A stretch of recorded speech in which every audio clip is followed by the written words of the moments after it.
निवडणुकीच्या ऐन धामधुमीत अजित पवारांचे राजकीय चाणक्य मानले जाणारे नरेश अरोरा आणि त्यांची डिझाइन बॉक्स ही कंपनी सध्या चर्चेच्या केंद्रस्थानी आली आहे। पडद्यामागून निवडणुकीची सूत्र हलवणारा हा चेहरा म्हणजेच नरेश अरोरा। नरेश अरोरा हे भारताच्या राजकीय वर्तुळातील एक मोठं नाव आहे। नरेश अरोरा हे डिझाइन बॉक्स या राजकीय रणनीती बनवणाऱ्या कंपनीचे संस्थापक आणि व्यवस्थापकीय संचालक आहेत। त्यांनी 2011 मध्ये डिजिटल मार्केटिंग क्षेत्रातून खरी सुरुवात केली। काँग्रेससाठी कर्नाटक आणि हिमाचल प्रदेशातील विजयाचे ते मुख्य सूत्रधार मानले जातात। राजस्थानमध्ये अशोक गेहलोत यांच्यासाठी महागाई राहत कॅम्पेन आणि छत्तीसगडमध्येही त्यांनी महत्त्वाची भूमिका बजावली आहे। राष्ट्रवादी काँग्रेसमधील फुटीनंतर अजित पवारांची प्रतिमा पूर्णपणे बदलण्याची जबाबदारी नरेश अरोरा यांच्यावर सोपवण्यात आली। रागीट दादा ते हसरा चेहरा आणि गुलाबी जॅकेट ही त्यांचीच तर रणनीती होती। डिझाइन बॉक्स ही कंपनी केवळ महाराष्ट्रापुरतीच मर्यादित नसून गेल्या दशकात त्यांनी भारतातील अनेक राज्यांमध्ये सत्तापालट करण्यात किंवा सत्ता टिकवून ठेवण्यात महत्त्वाची भूमिका बजावली आहे।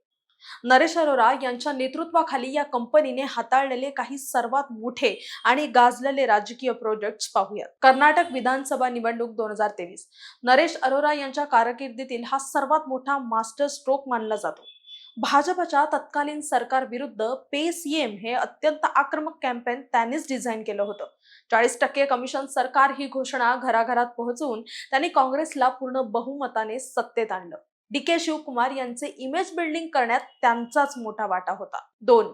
राजस्थान महागाई राहत कॅम्पेन 2023 राजस्थानमध्ये अशोक गेहलोत सरकारची प्रतिमा सुधारण्यासाठी त्यांनी खूप काम केलं। महागाई राहत कॅम्पेनच्या माध्यमातून सरकारी योजनांचा थेट लाभ जनतेला मिळवून दिला। त्याचबरोबर गेहलोत यांची प्रतिमा जननायक अशी करण्यासाठी त्यांनी संपूर्ण राज्यात ब्रँडिंगचं जाळं विणलं होतं। जरी तिथे काँग्रेसचा पराभव झाला तरी गेहलोत यांची वैयक्तिक लोकप्रियता वाढवण्यात अरोरा यशस्वी ठरले होते। 3. ओल्ड पेन्शन स्कीम हा मुद्दा निवडणुकीचा केंद्रबिंदू बनवण्यात डिझाइन बॉक्सचा मोठा वाटा होता। सूक्ष्म नियोजनामुळे काँग्रेसने तिथे निसटता पण महत्त्वाचा विजय मिळवला। अजित पवारांनी राष्ट्रवादीत फूट पाडल्यानंतर त्यांची नकारात्मक प्रतिमा पुसून काढणं हे मोठं आव्हान होतं। जनसन्मान यात्रा, लाडकी बहीण योजनेचा गुलाबी रंग आणि दादा ही प्रतिमा अधिक लोकांभिमुख करणे एवढंच नाही तर अजित पवारांच्या दैनंदिन कामाचे सिनेमॅटिक व्हिडिओ आणि रील्सच्या माध्यमातून तरुणांपर्यंत पोहोचवण्याची रणनीती अरोरा यांनी आखली।